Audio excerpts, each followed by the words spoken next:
পঁয়সত্তৰতম গণৰাজ্য দিৱসৰ উপলক্ষে মাজুলী জিলা প্ৰশাসনে যি প্ৰীতি ক্ৰিকেট মেচ আয়োজন কৰিছে ইয়াত উপস্থিত থকা মই সকলোকে গণৰাজ্য দিৱসৰ শুভেচ্ছা জনাইছো। মই জানি শুনি এনেধৰণে দলবিলাক গঠন কৰিলে নে নাই কৰা মই নাজানো, কিন্তু খেলপথাৰলৈ আহিয়ে গম পালো ইয়াত এক্সিকিউটিভ, জুডিচিয়াৰী আৰু মিডিয়া গণতন্ত্ৰৰ তিনিটা স্তম্ভ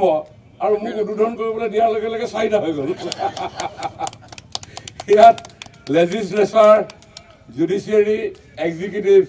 আৰু মিডিয়া চাৰিটা গণতন্ত্ৰৰ স্তম্ভৰ মাজত প্ৰীতি যি খেল আজি গণৰাজ্য দিৱস উপলক্ষে আয়োজন কৰা হৈছে। মই সকলো খেলুৱৈক শুভেচ্ছা জনাইছো যাতে এই যেনেধৰণে আমি খেলপথাৰৰ মাজত বন্ধুত্বমূলকভাৱে সমন্বয়ৰ মাধ্যমেৰে এখন প্ৰতিযোগিতা জিকাৰ এটা মনোভাৱ আমি যেনেধৰণে লৈ খেলপথাৰখন আমি উজ্জীৱিত কৰি ৰাখোঁ, ঠিক তেনেধৰণে বাস্তৱ জীৱনতো গণৰাজ্য, গণতান্ত্ৰিক দেশ ভাৰতবৰ্ষ যাতে আমি এনেধৰণে চাৰিওটা মাধ্যম একেলগে আগুৱাই গৈ এখন শক্তিশালী ৰাষ্ট্ৰ নিৰ্মাণত আমি অংশগ্ৰহণ কৰোঁ, তাকেই কামনা জনাই শুভেচ্ছা জনাই মোৰ বক্তব্য সামৰণি মাৰি আজি খেলখন উদ্বোধন কৰিলে হ'ল বুলি মই ঘোষণা কৰিম। Thank you. প্ৰথম বল আৰু প্ৰথম বলে খেলিব দি আছে আৰু প্ৰথম বলতে জিলা সংগঠনৰ উন্নত বল, সুন্দৰ বল আৰু সুন্দৰ ফিল্ডিং, জবৰদস্ত ফিল্ডিং সন্মুখীন হ'ব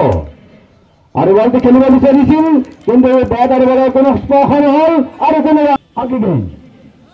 কিন্তু সাগর বলছে और गेम सीधे चले गए सीमा के बाहर और नतीजा टर्न कोई मौका नहीं टर्निंग तो लोए आरसीबी बिल्डिंग का और यार मजा पसंद है जीवा हिम्मत दिखन भाई और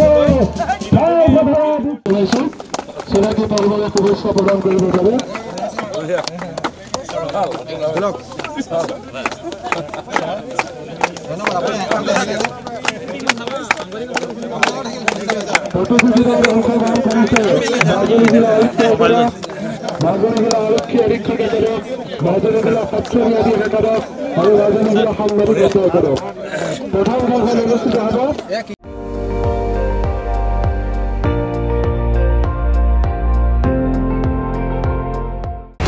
আপুনি চাই আছে ND24